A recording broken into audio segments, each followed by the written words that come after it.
Hi friends, ഇന്ന് നമ്മൾ 8ാം ക്ലാസ്സിലെ 8ാമത്തെ ചാപ്റ്ററായ ദേശീയ പ്രസ്ഥാനവും കേരളവും എന്നീയൊരു പുതിയ SCERT ചാപ്റ്ററിലെ 3ാമത്തെ ക്ലാസ്സാണ്. ഈ ഒരു ക്ലാസ്സോടുകൂടി നമുക്ക് ഈ ഒരു ചാപ്റ്റർ കംപ്ലീറ്റ് ആയിട്ട് തീരും. നമ്മൾ ഇതുവരെ പഴശ്ശിക്കലാപം, വൈക്കം സത്യാഗ്രഹം, ഗുരുവായൂർ സത്യാഗ്രഹം, സാമൂഹ്യ പരിഷ്കരണ നേതാക്കൾ അല്ലെങ്കിൽ നവോത്ഥാന നേതാക്കളെ പറ്റി പഠിച്ചിട്ടുണ്ട്. ഒരുപാട് കാര്യങ്ങൾ 1ാമത്തെ ക്ലാസ്സിലും 2ാമത്തെ ക്ലാസ്സിലായിട്ട് പഠിച്ചു. ഇനി നമ്മൾ പഠിക്കാൻ പോകുന്നത് കുറച്ച് വ്യത്യസ്തമായിട്ടുള്ള കാര്യങ്ങൾ തന്നെയാണ്. അപ്പോൾ ഇതും നമുക്കൊട്ടും ഇട്ട് കളയാതെ പഠിക്കാൻ വേണ്ടിയുള്ള സംഭവങ്ങളാണ്. അപ്പോൾ നമുക്ക് എന്തായാലും ക്ലാസ്സിലോട്ട് കടക്കാം. ആദ്യത്തെ ഹെഡിങ് ദേശീയ ബോധത്തിൻ്റെ സമരജ്വാല. വരിക വരിക സഹചരെ സഹന സമര സമയമായി കരളുറച്ച് കൈകൾ കോർത്ത് കാലിനടയ്ക്ക് പോകുന്ന ഈ ഒരു വരികളോടുകൂടിയാണ് ഈ ഒരു പോർഷൻ സ്റ്റാർട്ട് ചെയ്യുന്നത്. 1930 ഉപ്പു സത്യാഗ്രഹത്തിൻ്റെ ഭാഗമായി നടന്ന ജാഥയിൽ ആലപിക്കാൻ അംഷി നാരായണ പിള്ള എഴുതിയ വരികളാണ്. അപ്പോൾ വരിക വരിക സഹചര്യ ആരെഴുതിയതാണ്? അംഷി നാരായണ പിള്ള. 1930 ഉപ്പു സത്യാഗ്രഹത്തിൻ്റെ ഭാഗമായിട്ടാണ് അദ്ദേഹം ഇത് എഴുതിയത്. ഇനി സത്യാഗ്രഹികൾ ഗാനം ആലപിച്ചും മുദ്രാവാക്യം മുഴക്കിയും പയ്യന്നൂർ കടപ്പുറത്തേക്ക് ജാഥയായി നീങ്ങി. വഴിനീളെ ആയിരക്കണക്കിന് ജനങ്ങൾ അവർക്ക് സ്വീകരണം നൽകി. കേരളത്തിൽ ദേശീയ പ്രസ്ഥാനം എത്രമാത്രം ഊർജ്ജസ്വലമായിരുന്നു എന്നത് ഇതിൽ നിന്നും നമുക്ക് മനസ്സിലാക്കാം. അപ്പം വരിക വരിക സഹചരെ എന്നുള്ള ഈ ഒരു വരികൾ എഴുതിയത് അംഷി നാരായണ പിള്ളയാണ്.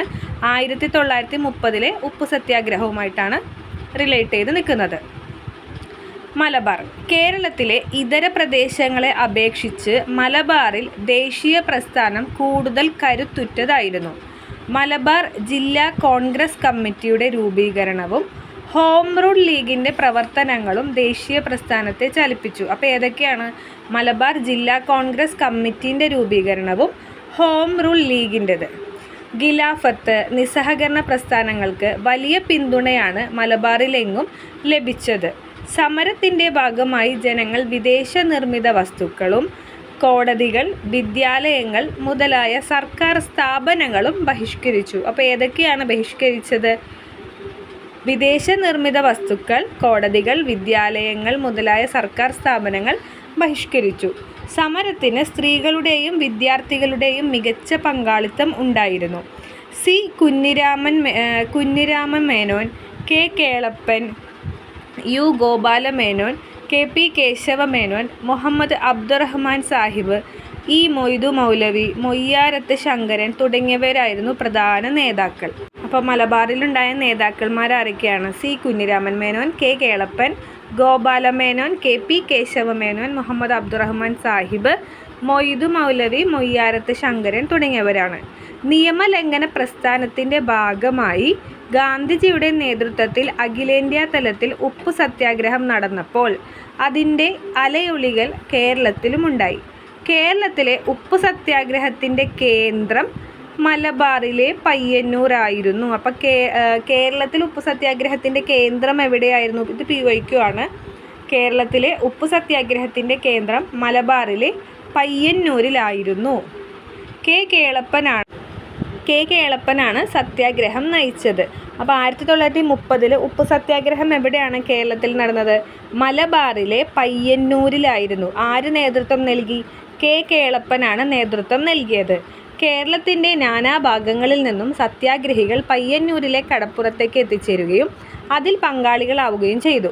കൂടാതെ മുഹമ്മദ് അബ്ദുറഹ്മാൻ്റെ നേതൃത്വത്തിൽ സത്യാഗ്രഹികൾ കോഴിക്കോട് കടപ്പുറത്തും നിയമം ലംഘിച്ച് ഉപ്പുണ്ടാക്കി. അവിടെ തടിച്ചുകൂടിയ ജനങ്ങൾക്ക് പോലീസിൻ്റെ ക്രൂരമർദ്ദനം ഏൽക്കേണ്ടി വന്നു. വിദേശ വസ്ത്ര ബഹിഷ്കരണവും മദ്യഷാപ്പ് പിക്കറ്റിങ്ങും ഖാദി പ്രചരണവും സമരത്തിൻ്റെ ഭാഗമായി നടന്നു.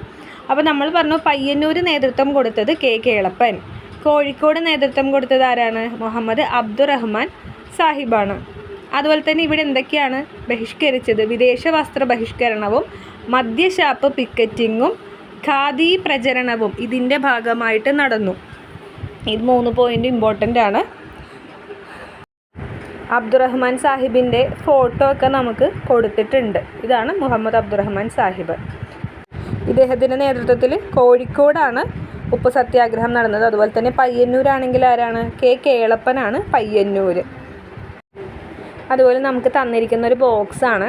കേരളത്തിലേതുപോലെ തന്നെ ദേശീയ തലത്തിലും കോൺഗ്രസിൽ ശ്രദ്ധേയരായ മലയാളി സാന്നിധ്യം ഉണ്ടായിരുന്നു. സി ശങ്കരൻ നായരും ബാരിസ്റ്റർ GP പിള്ളയുമായിരുന്നു ഇവരിൽ പ്രധാനപ്പെട്ട ആൾക്കാർ.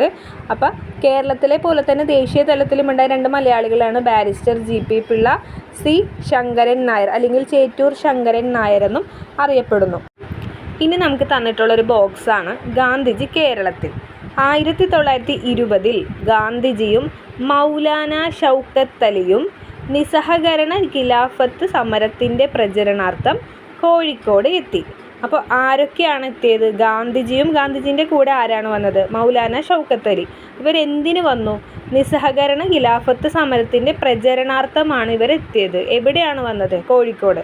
അപ്പോൾ 1920 ഗാന്ധിജി, മൗലാന ഷൗക്കത്ത് അലി കോഴിക്കോട് വന്നു നിസ്സഹകരണ ഖിലാഫത്ത് സമരത്തിൻ്റെ ഭാഗമായിട്ട്. ഇത് ഇമ്പോർട്ടൻ്റ് പോയിൻ്റാണ്. ഗാന്ധിജിയുടെ ആദ്യ കേരള സന്ദർശനം. അപ്പോൾ ആദ്യ കേരള സന്ദർശനം എപ്പോഴായിരുന്നു? 1920. ഇന്ത്യക്കാർ വ്യത്യസ്ത മതസ്ഥരെങ്കിലും നമ്മുടെ മാതൃഭൂമിയുടെ സന്തതികളാണെന്നും നമ്മുടെ സുഖദുഃഖങ്ങൾ ഒന്നാണെന്നും പ്രശ്നങ്ങൾ ഒന്നാണെന്നും നേതാക്കൾ ഉദ്ബോധിപ്പിച്ചപ്പോൾ അത്യാവശ്യത്തോടെയാണ് ജനങ്ങൾ അത് സ്വീകരിച്ചത്. അപ്പോൾ നമുക്കിതിൽ നിന്ന് കിട്ടുന്ന പോയിൻറ്റ്സ്, ഗാന്ധിജിയുടെ കേരളത്തിലെ ആദ്യ സന്ദർശനം 1920, ഗാന്ധിജിയും കൂടെ വന്ന വ്യക്തി മൗലാന ഷൗക്കത്ത് അലിയാണ്. ഇവർ എന്തിൻ്റെ പ്രചരണാർത്ഥമാണ് കേരളത്തിൽ എത്തിയത്?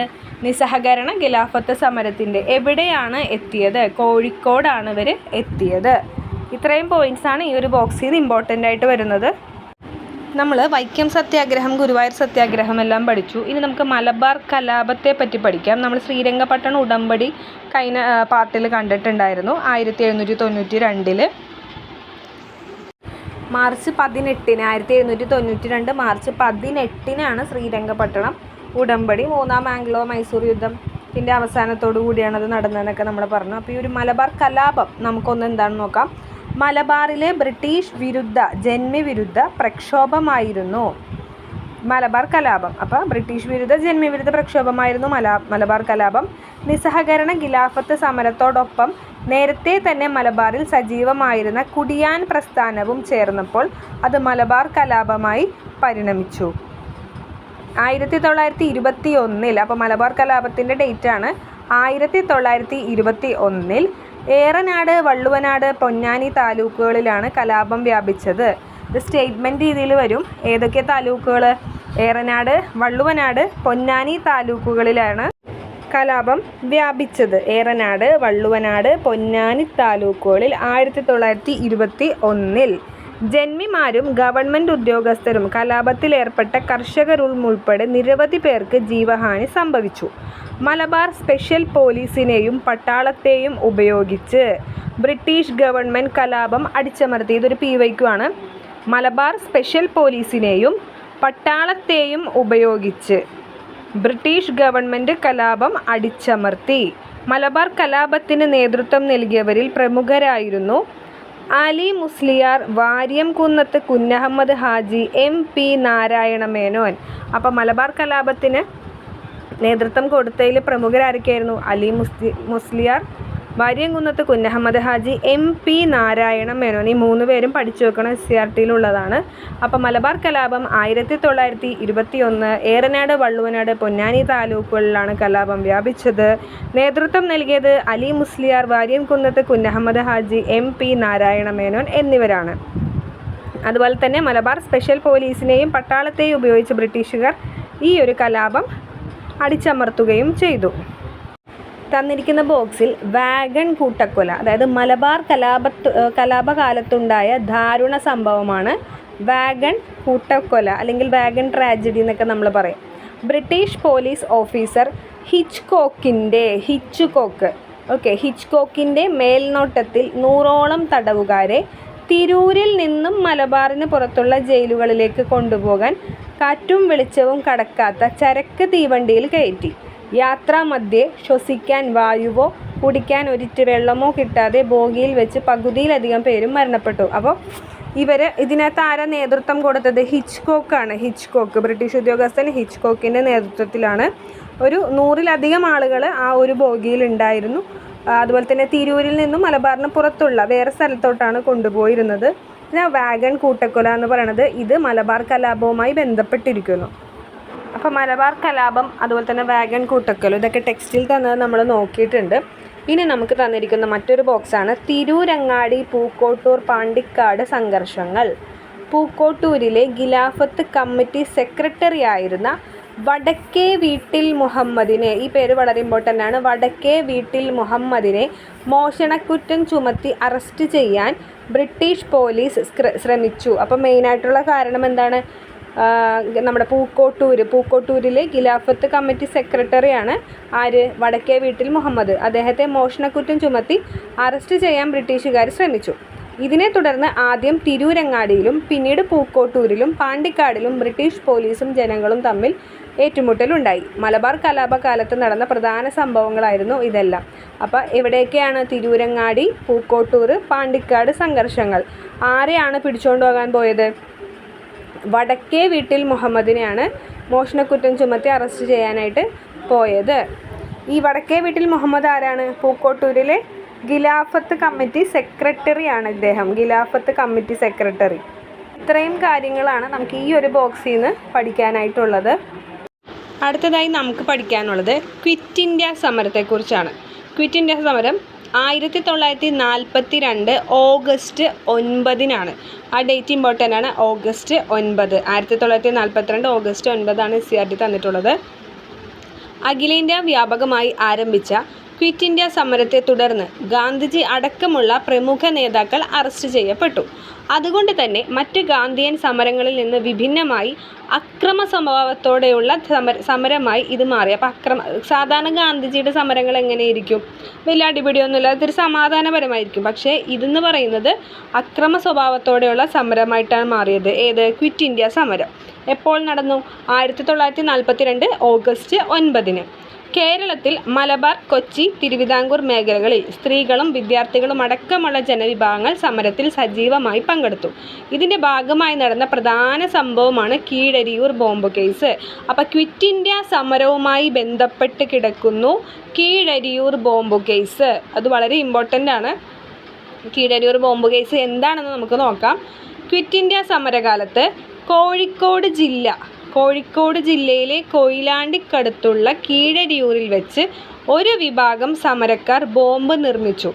അപ്പോൾ ഈ സ്ഥലങ്ങൾ വളരെ ഇമ്പോർട്ടൻ്റാണ്. നമുക്ക് പെട്ടെന്നൊന്ന് ക്യാച്ച് ചെയ്യാൻ വേണ്ടി ഒരു ചെറിയൊരു ഇത് പറയാം. കീഴരിയൂർ എന്ന് പറയൂലേ, കീഴരിയൂരിൽ തന്നെ എവിടെയാണ്? കോഴിക്കോട്. അപ്പോൾ ഈ ആ ഒരു കായും യായുള്ള കണക്ഷൻ നോക്കുക. അതുപോലെ തന്നെ കീഴരിയൂർ കോഴിക്കോട് ജില്ലയിലെ കൊയിലാണ്ടി, അതിലുണ്ടൊരു കായും യായും.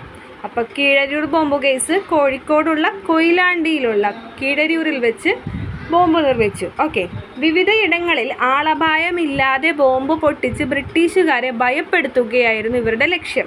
ബ്രിട്ടീഷുകാരെ ജസ്റ്റ് ഒന്ന് പേടിപ്പിക്കുക, അത്ര ഉണ്ടായിരുന്നുള്ളൂ ഇവരുടെ ലക്ഷ്യം എന്ന് പറയുന്നത്. 1942 നവംബർ 17 എപ്പോഴായിരുന്നു കീഴരിയൂർ ബോംബ് കേസ്?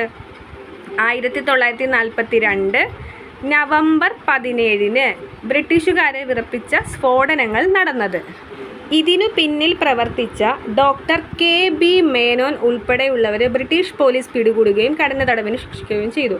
അപ്പോൾ ഇതിൻ്റെ പ്രധാനപ്പെട്ട ആൾ, കീഴരിയൂർ ബോംബുമായി ബന്ധപ്പെട്ടിരിക്കുന്ന വ്യക്തിയാണ് ഡോക്ടർ KB മേനോൻ. നിങ്ങൾ നോക്കുക, കീഴരിയൂർ ബോംബ് കേസ്. അപ്പോൾ ഇംഗ്ലീഷിൽ നമ്മൾ എഴുതുമ്പോൾ കീഴരിയൂരിന് K വരും, ബോംബിൻ്റെ B വരും. ഇവിടെ KB മേനോൻ. ഓക്കെ, അങ്ങനെ കണക്ട് ചെയ്യുക. അപ്പോൾ കീഴരിയൂർ, കോഴിക്കോട്, കൊയിലാണ്ടി, അതുപോലെ തന്നെ അതിന് നേതൃത്വം കൊടുത്ത വ്യക്തി KB മേനോൻ.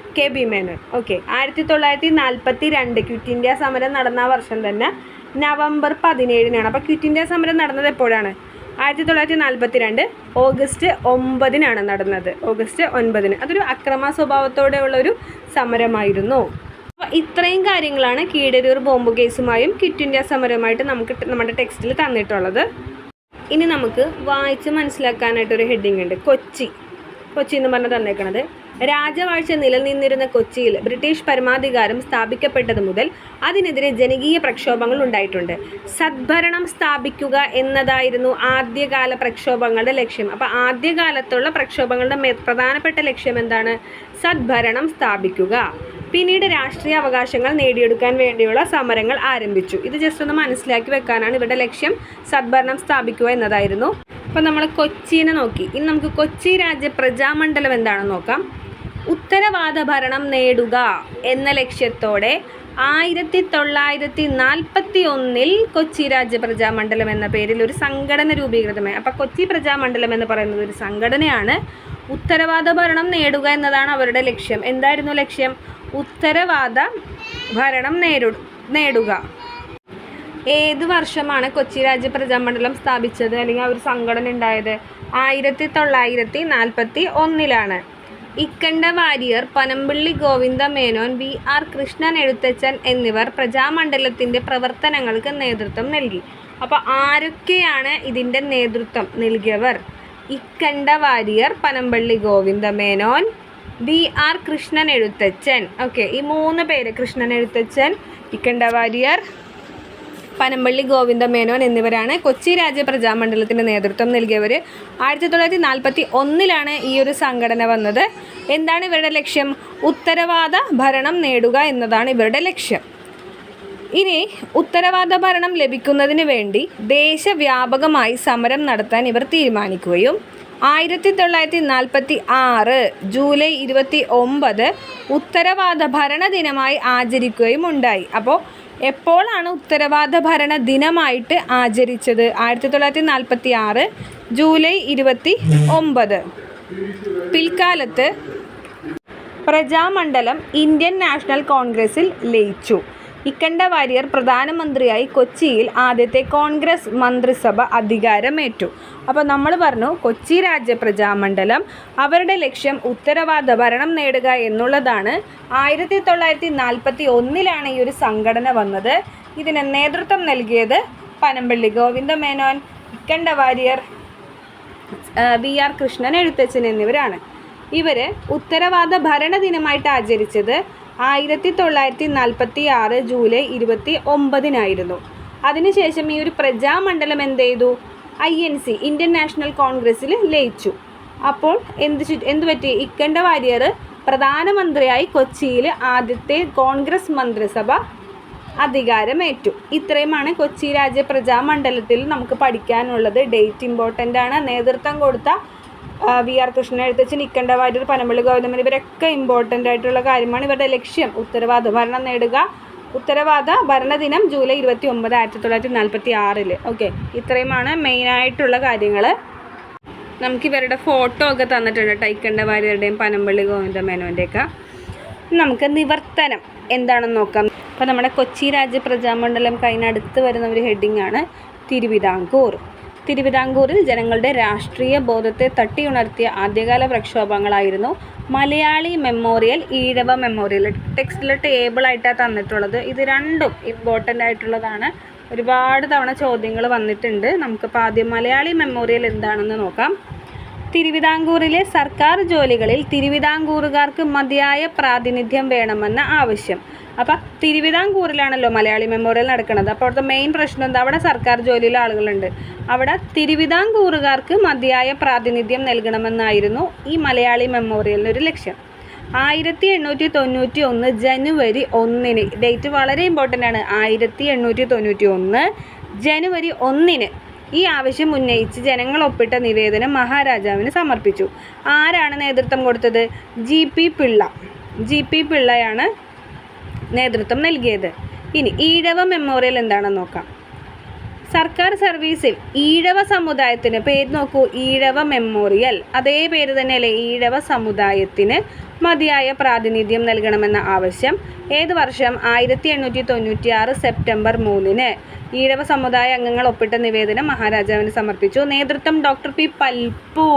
അപ്പോൾ ഈ ഒരു ഈഴവ മെമ്മോറിയൽ, മലയാളി മെമ്മോറിയൽ നമ്മൾ കമ്പയർ ചെയ്ത് പഠിക്കണം. മെയിനായിട്ട് മലയാളി മെമ്മോറിയൽ എന്താണ്? തിരുവിതാംകൂറുകാർക്ക് മതിയായ പ്രാതിനിധ്യം കൊടുക്കണം എന്നുള്ള മലയാളി മെമ്മോറിയൽ വരുന്നത്. ഈഴവ മെമ്മോറിയൽ ആണെങ്കിൽ ഈഴവ സമുദായത്തിന് വേണം പ്രാതിനിധ്യം നൽകാൻ. മലയാളി മെമ്മോറിയലിൻ്റെ വർഷം 1891 ജാനുവരി 1 എന്നാൽ ഈഴവ മെമ്മോറിയൽ 1896 സെപ്റ്റംബർ 3 ഈ ഈഴവ മെമ്മോറിയലിൻ്റെ നേതൃത്വം ആരായിരുന്നു? ഡോക്ടർ പൽപ്പു ആയിരുന്നു. എന്നാൽ മലയാളി മെമ്മോറിയലിന് GP പിള്ളയാണ്. ഈ നേതൃത്വം മാറരുത്, ഡേറ്റ് മാറരുത്. അതുപോലെ തന്നെ ഈ ഈഴവ എന്നൊക്കെ കേൾക്കുമ്പോൾ തന്നെ ഓർക്കുക, ഈഴവ സമുദായത്തിന് വേണ്ടിയാണെങ്കിൽ ഈഴവ മെമ്മോറിയൽ അത്രയും കണക്കാക്കിയാൽ മതി. തിരുവിതാംകൂറിലുകാർക്കുള്ള മതിയായ പ്രാതിനിധ്യമാണെങ്കിൽ അത് മലയാളി മെമ്മോറിയൽ. ഇത് രണ്ടും, ഈ ഒരു ടേബിൾ വളരെയധികം ഇമ്പോർട്ടൻ്റ് ആണ്, നല്ല രീതിയിൽ പഠിക്കണം, ഇഷ്ടംപോലെ ചോദ്യങ്ങൾ വരുന്നതാണ്.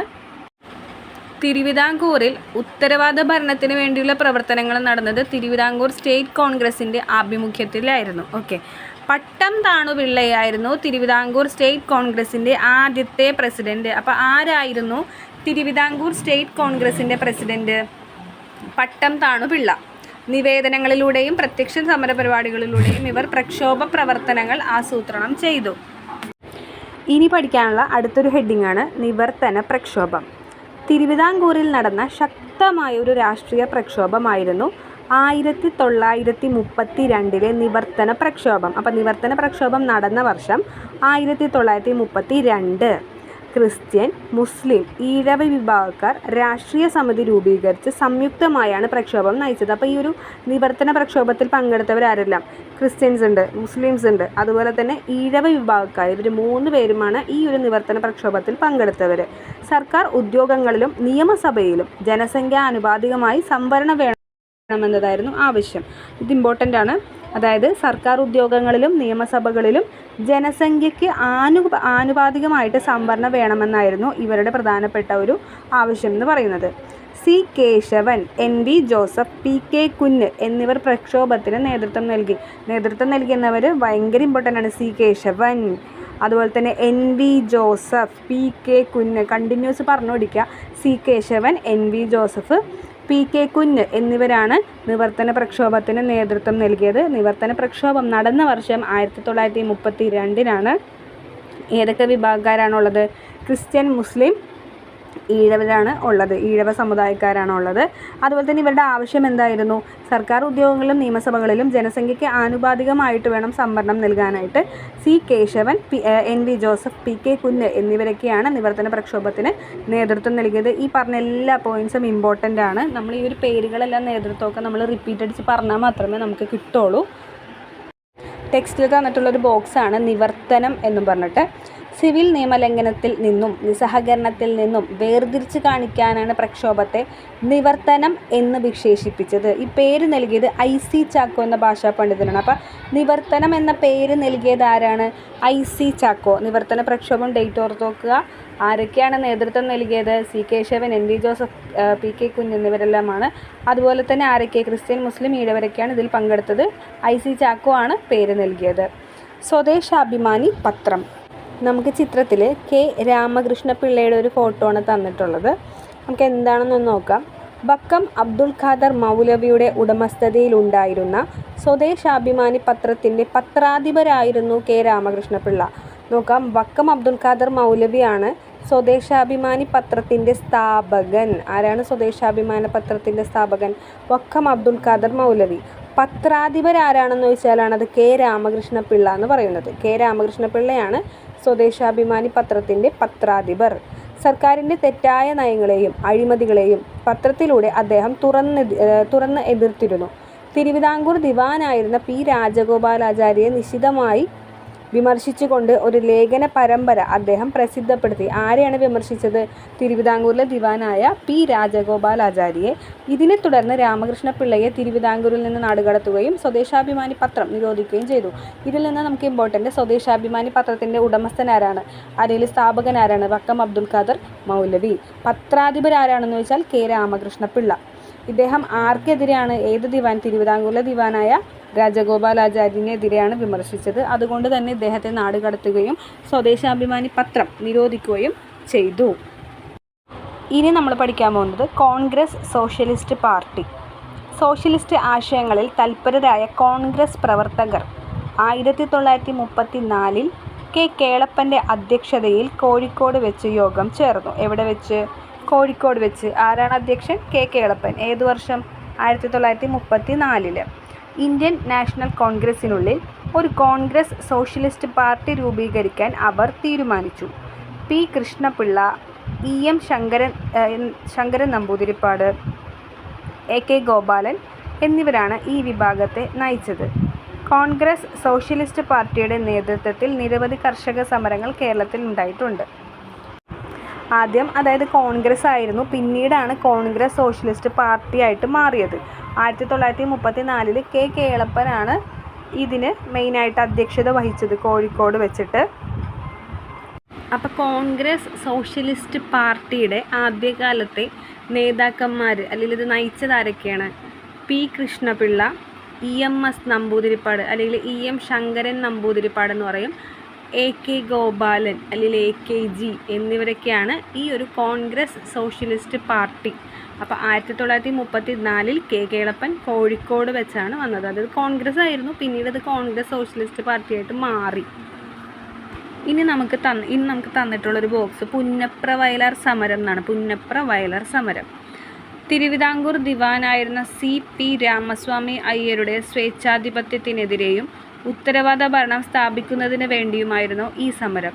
ആലപ്പുഴയിലെ പുന്നപ്രയിലും വയലാറിലും നടന്ന സമരമായതിനാൽ ഇത് പുന്നപ്ര വയലാർ സമരം എന്നറിയപ്പെടുന്നു. 1946 കർഷകരും തൊഴിലാളികളും ചേർന്ന് കമ്മ്യൂണിസ്റ്റ് പാർട്ടിയുടെ നേതൃത്വത്തിലാണ് ഈ സമരം നടത്തിയത്. അപ്പോൾ തിരുവിതാംകൂറിലെ ദിവാനായിരുന്ന CP രാമസ്വാമി അയ്യരുടെ സ്വേച്ഛാധിപത്യത്തിനെതിരെയാണ് ഈ ഒരു സമരം നടന്നത്. ആരാണ്? CP രാമസ്വാമി അയ്യർ. CP രാമസ്വാമി അയ്യരാണ് തിരുവിതാംകൂറിലെ ദിവാൻ. അദ്ദേഹത്തിൻ്റെ എതിരായിട്ടാണ് ഈ ഒരു പുന്നപ്ര വയലാർ നടന്നത്. എവിടെയൊക്കെയാണ്? ആലപ്പുഴയിലാണ് പുന്നപ്രയും വയലാറും. അതുകൊണ്ട് തന്നെ പുന്നപ്ര വയലാർ സമരമെന്ന് ഇതിനറിയുന്നു. ഏത് വർഷം? 1946 കർഷകരും തൊഴിലാളികളും ചേർന്ന് കമ്മ്യൂണിസ്റ്റ് പാർട്ടിയുടെ നേതൃത്വത്തിലാണ് ഈ ഒരു സമരം നടന്നത്. 1946 പുന്നപ്ര വയലാർ സമരം നടന്നത്.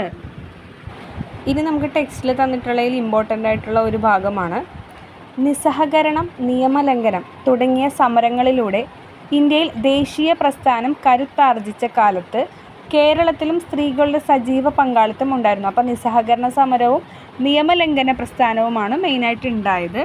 സ്ത്രീകൾ ഇതിൽ പങ്കെടുത്തിട്ടുണ്ട്. ഗാന്ധിജിയുടെ സന്ദേശം ഉൾക്കൊണ്ട് ഉപ്പു നിർമ്മാണം, വിദേശ വസ്തുബഹിഷ്കരണം, ഖാദി വസ്ത്രങ്ങൾ നെയ്തെടുത്ത് ഉപയോഗിക്കുന്ന പ്രവർത്തനങ്ങൾ എന്നിവയിൽ സ്ത്രീകൾ സജീവമായി. സമര കാലഘട്ടത്തിൽ ഐത്തോച്ചാടന, ഹരിജനോദ്ധാരണ പ്രവർത്തനങ്ങളിലും ശ്രദ്ധേയമായ സ്ത്രീ പങ്കാളിത്തം ഉണ്ടായിരുന്നു.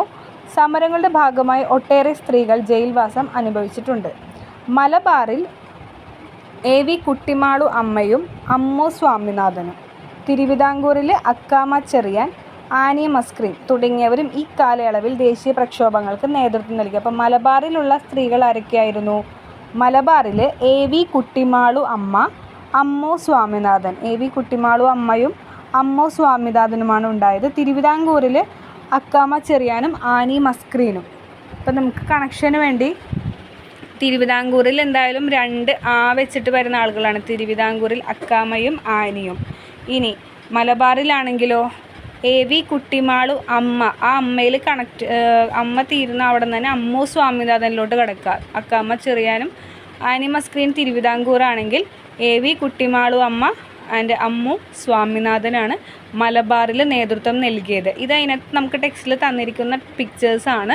നമ്മൾ ഇമ്പോർട്ടൻ്റ് ആയിട്ടുള്ള ബോക്സസും അതുപോലെ തന്നെ പോയിൻസുമാണ് ഈ ഒരു ക്ലാസ്സുകളിലെല്ലാം ഉൾപ്പെടുത്തുന്നത്. ഇനി നമുക്ക് C കുഞ്ഞിക്കാവമ്മ ആരാണെന്ന് നോക്കാം. ഗാന്ധിജി ആദ്യമായി കേരളം സന്ദർശിച്ചപ്പോൾ, അപ്പോൾ ഏത് വർഷമാണ് ഗാന്ധിജി കേരളം സന്ദർശിച്ചത്?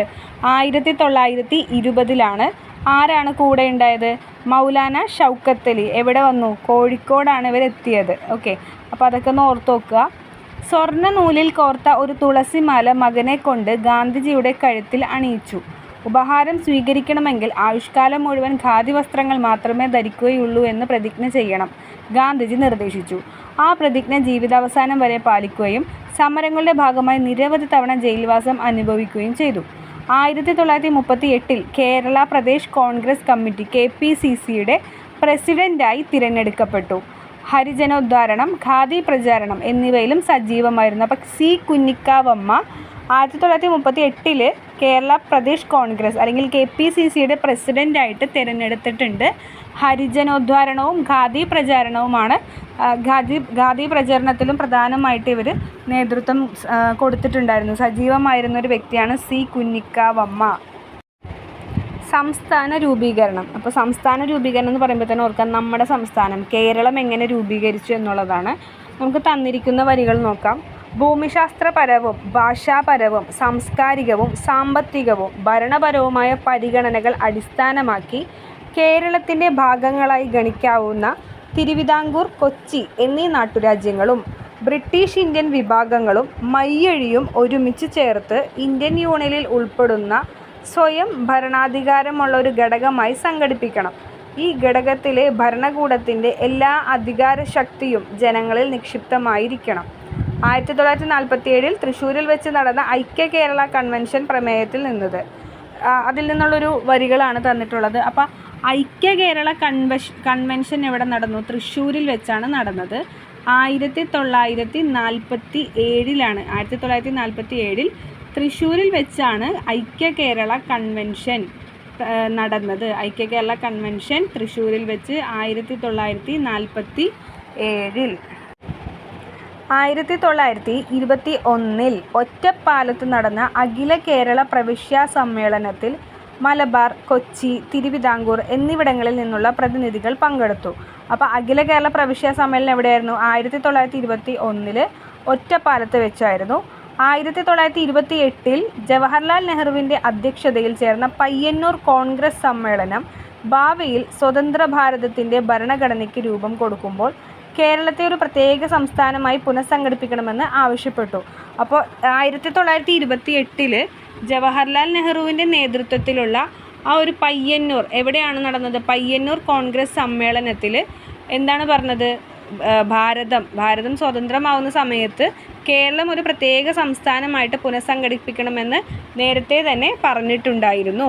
ഇതിനെ തുടർന്ന് ഐക്യ കേരളം എന്ന ലക്ഷ്യം നേടിയെടുക്കുന്നതിന് വേണ്ടി പ്രവർത്തിക്കുന്ന കമ്മിറ്റി രൂപീകരിക്കപ്പെടുകയും വിവിധ സ്ഥലങ്ങളിൽ വെച്ച് അതിൻ്റെ കൺവെൻഷനുകൾ നടക്കുകയുമാണ് ഉണ്ടായത്. 1949 ജൂലൈ 1 തിരുവിതാംകൂറും കൊച്ചിയും സംയോജിപ്പിച്ച് തിരുക്കൊച്ചി രൂപീകരിച്ചു. അപ്പോൾ നമ്മൾ ഈ ഒരു വായിച്ച പോയിൻറ്റ്സിൽ നിന്ന് നമുക്ക് മെയിനായിട്ട് പഠിക്കാനുള്ളത് 1921 ഒറ്റപ്പാലത്ത് വെച്ചാണ് അഖില കേരള പ്രവിശ്യാ സമ്മേളനം നടന്നത്. എവിടെ വെച്ച്? ഒറ്റപ്പാലത്ത് 1921.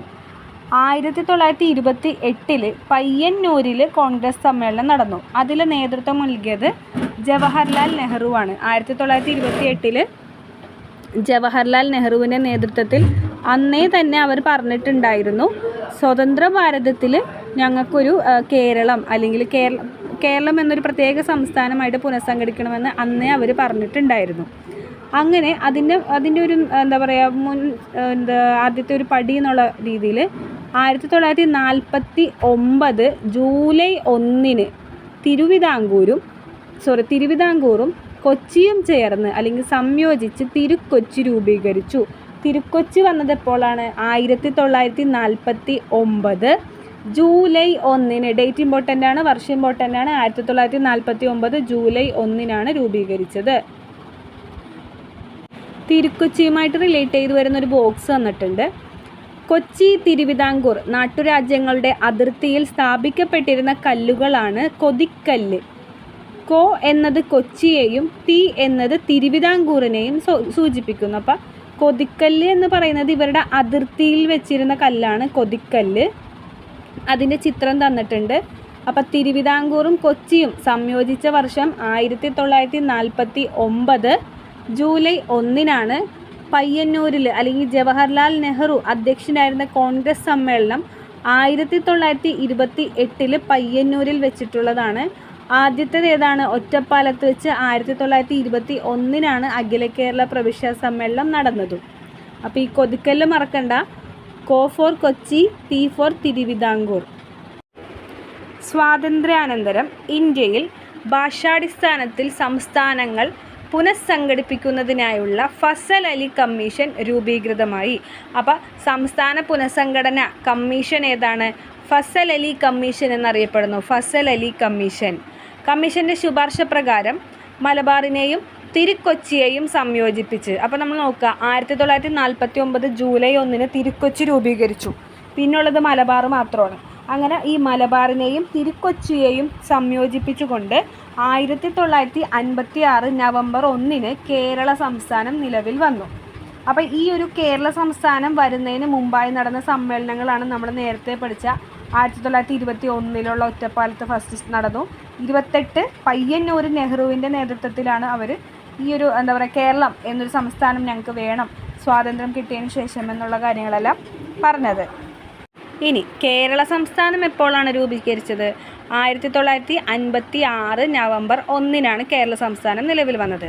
തിരുവിതാംകൂറിൻ്റെ ഭാഗമായിരുന്ന തോവാള, അഗസ്തീശ്വരം, കൽക്കുളം, വിളവൻകോട് എന്നീ താലൂക്കുകൾ മദിരാശി സംസ്ഥാനത്തോട്, അതായത് ഇന്നത്തെ തമിഴ്നാടിനോട് കൂട്ടിച്ചേർത്തു. തെക്കൻ കർണാടകത്തിൻ്റെ ഭാഗമായിരുന്ന കാസർഗോഡ് താലൂക്ക് കേരളത്തോട് കൂട്ടിച്ചേർക്കപ്പെട്ടു. അപ്പോൾ നോക്കിക്കേ, നമുക്ക് ആദ്യം കാസർഗോഡ് എന്ന് പറഞ്ഞിട്ടൊരു ജില്ല അതല്ലെങ്കിൽ ഉണ്ടായിരുന്നില്ല. അത് എവിടെ നിന്നായിരുന്നു കൂട്ടിച്ചേർത്തത്? തെക്കൻ കർണാടകത്തിൻ്റെ ഭാഗമായിരുന്ന കാസർഗോഡ് താലൂക്ക് കേരളത്തിനോട് കൂട്ടിച്ചേർക്കപ്പെട്ടു. അന്ന് കേരളത്തിൽ അഗസ്തീശ്വരം, തോവാള, അഗസ്തീശ്വരം, കൽക്കുളം, വിളവൻകോട് എന്നീ താലൂക്കുകളൊക്കെ ഉണ്ടായിരുന്നു. അതിനെന്ത് ചെയ്തു? മദിരാശി സംസ്ഥാനത്തോട് അല്ലെങ്കിൽ തമിഴ്നാടിനോടാണ് കൂട്ടിച്ചേർത്തത്. അത് ഈ ഒരു എന്താ പറയുക കേരള സംസ്ഥാനം രൂപീകരിക്കുന്ന സമയത്താണ്. ഏതൊക്കെയാണ് താലൂക്കുകൾ? തോവാള, അഗസ്തീശ്വരം, വിളവൻകോട്, കൽക്കുളം എന്നീ താലൂക്കുകൾ മദിരാശിനോട് കൂട്ടിച്ചേർക്കുകയും തെക്കൻ കർണാടകത്തിൻ്റെ ഭാഗമായിരുന്ന കാസർഗോഡാണ് കേരളത്തിനോട് കൂട്ടിച്ചേർക്കപ്പെടുകയും ചെയ്തത്. ഇത്രയും കാര്യങ്ങൾ ഇമ്പോർട്ടൻ്റ് ആണ്. ഭാഷാടിസ്ഥാനത്തിൽ അല്ലെങ്കിൽ സംസ്ഥാന പുനഃസംഘടന കമ്മീഷൻ ഏതാണ്? ഫസൽ അലി കമ്മീഷനാണ്. തിരുക്കൊച്ചി രൂപീകരണത്തിൻ്റെ ഡേറ്റ് 1949 ജൂലൈ 1. നമ്മുടെ കേരളം രൂപീകരിച്ചത് മലബാറിനെയും തിരുക്കൊച്ചിയെയും തമ്മിൽ ചേർത്ത് 1956 നവംബർ 1 കേരളം രൂപീകരിച്ചു. ആ സമയത്ത് തിരുവിതാംകൂറിൻ്റെ ഭാഗമായിരുന്ന തോവാള, അഗസ്തീശ്വരം, കൽക്കുളം, വിളവൻകോട് എന്നിവ മദിരാശിയോട് കൂട്ടിച്ചേർക്കുകയും കർണാടകത്തിൻ്റെ ഭാഗമായിരുന്ന കാസർഗോഡ് താലൂക്ക് കേരളത്തോട് കൂട്ടിച്ചേർക്കപ്പെടുകയുമാണ് ചെയ്തത്. ഇത്രയും ക്ലിയർ ആയെന്ന് കരുതുന്നു. അങ്ങനെ കേരളം രൂപീകരിച്ചു. ഇനി വേണ്ടത് എന്താ? തെരഞ്ഞെടുപ്പാണ്. അങ്ങനെ 1957 ഫെബ്രുവരി, മാർച്ച് മാസങ്ങളിൽ പൊതു തിരഞ്ഞെടുപ്പ് നടക്കുകയും ഏപ്രിൽ 5 EMS നമ്പൂതിരിപ്പാടിൻ്റെ നേതൃത്വത്തിലുള്ള ആദ്യ മന്ത്രിസഭ കേരളത്തിൽ അധികാരമേൽക്കുകയും ചെയ്തു. അപ്പോൾ പൊതു തെരഞ്ഞെടുപ്പ് നടന്നത് 1957 ഏപ്രിൽ 5 ആദ്യത്തെ മന്ത്രിസഭ കേരളത്തിൽ വരുന്നത്. കേരളത്തിൽ ആദ്യ മന്ത്രിസഭ വരുന്നത് 1957 ഏപ്രിൽ 5. ഇത്രയും കാര്യങ്ങൾ ഈ ഒരു ചാപ്റ്ററിൽ നമുക്ക് ഒഴിവാക്കാനായിട്ട് ഒന്നുമില്ല. ഈ ഒരു ചാപ്റ്റർ എന്ന് പറയുന്നത് ഒരുപാട് കലാപങ്ങളും സത്യാഗ്രഹങ്ങളും അതുപോലെ തന്നെ സാമൂഹ്യ പരിഷ്കർത്താക്കളെല്ലാം ഇൻക്ലൂഡ് ചെയ്ത് വരുന്നതാണ്. 3 പാർട്ടുകളിലായിട്ട് നമ്മൾ ഈ ഒരു ചാപ്റ്റർ വളരെ വൃത്തിയായിട്ട് പഠിച്ചിട്ടുണ്ട്. ഒരു പോയിൻറ്സും നമുക്കിതിൽ നിന്ന് ഒഴിവാക്കാനായിട്ടില്ല. നിങ്ങൾക്ക് പെട്ടെന്ന് മനസ്സിലാക്കാനാണ് ചെറിയ രീതിയിൽ നമ്മൾ ഈ ഒരു പോയിൻസുകൾ മാത്രമായിട്ട് കാണിക്കുന്നത്.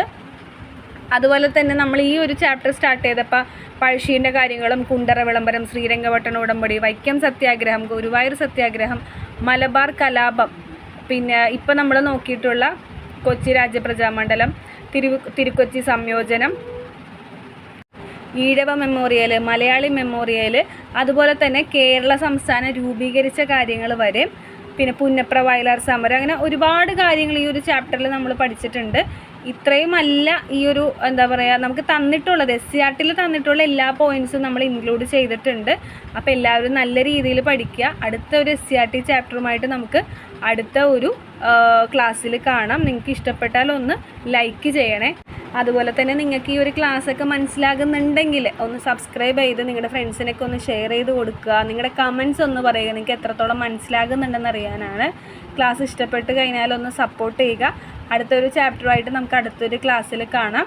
പ്ലേലിസ്റ്റിൽ നമ്മൾ ഓരോ ക്ലാസ് വൈസ് ആയിട്ട് ഇടുന്നുണ്ട്. അപ്പോൾ നിങ്ങൾക്കും വലിയ ബുദ്ധിമുട്ടുണ്ടാവില്ല.